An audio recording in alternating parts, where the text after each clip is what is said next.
I found out this year I probably wasted a lot of ammunition trying to get good because I thought, I've got to shoot, I've got to get this good. Instead of making each shot in practice really count, practicing it like it was the real match. It's hard to do in practice. It's easy to stop and try and start over again and give yourself a little leeway. I mean, you don't need to be that hard on yourself, but put most of your time in your practice of what you would do in the match. I do little things like when I have an empty magazine, I never put it back in my magazine pouch. I put it in my pockets or whatever, because then in a match when you're under pressure, sometimes if you accidentally do that, I watched Lee Cole draw an empty magazine at Bianchi and go on the line. She had 3 shots left or 4 shots left, and that was it, her gun. And you can't get it back. And so that's just one of the things that I do in practice, because you never know under pressure what you're going to be doing, and you don't want to go into old habits or whatever. So in practice, I try to concentrate on my front sight, watching the front sight, my trigger control, especially for this match.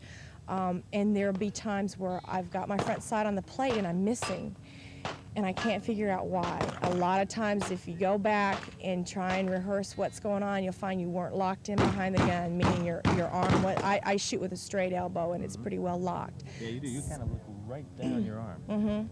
It's easier for me, and it's easier to keep my eye in line. Sometimes, well, when I first started, I learned the best way for your shooting stance and everything to be is to have as little variation as possible.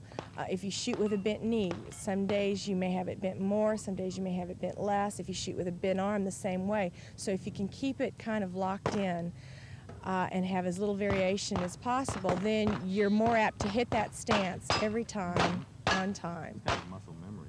It is. And so that's one of the things I practice also. But once you've gotten that down, then the main things is your mind, your front sight, your trigger control. And a lot of times I'm finding out if I'm missing the target and I'm looking at it and my sights are on the target, I'm usually slapping the trigger. And that's, sometimes you don't realize it, and that's real hard to catch. Well, speaking of trigger pull, what part of the finger do you use? You have smaller hands than most of these guys.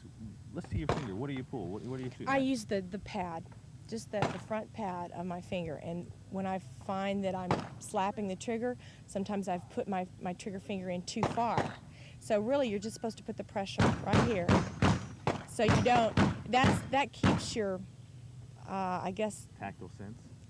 It does, and when you wrap it around too much, then you'll have a tendency to jerk it or even pull the muzzle one side or the other.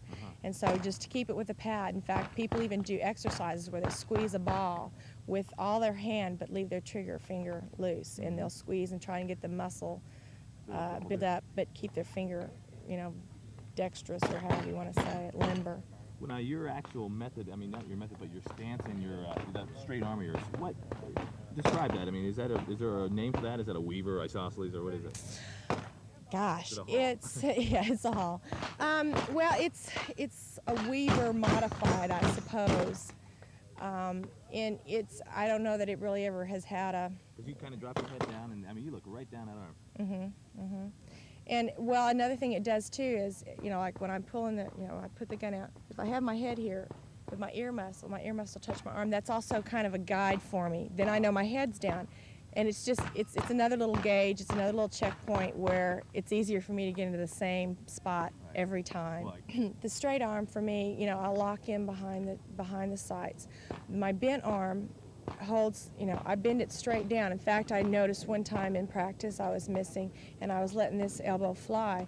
But what helps me, because we're not as strong as men, is this arm to be straight down, and that way it helps the recoil control if I keep my elbow pulled in. It's just like any type of shotgun shooting or rifle shooting. When you keep that elbow in, you have more control. Your muscles have an easier time of fighting any kind of recoil. For some reason, when you let that elbow go out, your muscles are loosening and you lose a lot of the control that you have. And you find out what works for you in practice, and then when you find it, you try and repeat it as often as you can, get the muscles to remember, and then that's when you start tuning in on your front sight, your trigger control, and the mental game. Once you've got the fundamentals, it's basically a mental game after that. I've been thinking to hit one-shot hits, just hit the target, to slow down, trying to hit the center of the plate. So often with your front sight, in the close range, you've got a margin for error. The sights don't exactly have to be lined up and you can hit the plate. Well, when that happens, and if you start letting that happen, you're going to start missing. So if you just it doesn't even take a tenth of a second longer to just slow down and not pull the trigger until the sights are right. It takes maybe a tenth, 2/10 of a second longer on your overall time, which is much better than a miss, because a miss oh gosh, sometimes it takes up about half a second, 3/10 of a second. It does. Then you start getting rattled.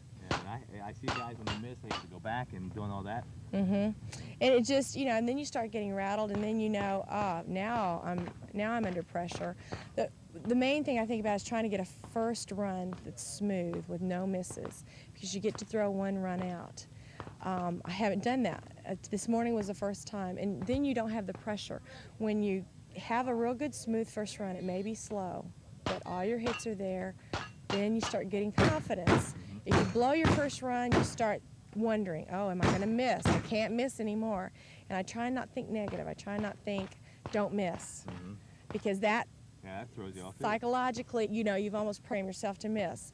So I think, okay, center hits, squeeze the trigger, under control, just, and I try not to tell myself to slow down as much as I do shoot my sights, because that will slow you down. But if you intentionally slow down, sometimes you can force it, just let it go naturally. If you're trying to force yourself to slow down, if the sight picture is there, your mind wants to pull the trigger, then you're fighting. So it's just a big mental game. And so mainly the things I try and tell myself is to hit the target on the first shot, center hits, squeeze the trigger, and just be in control.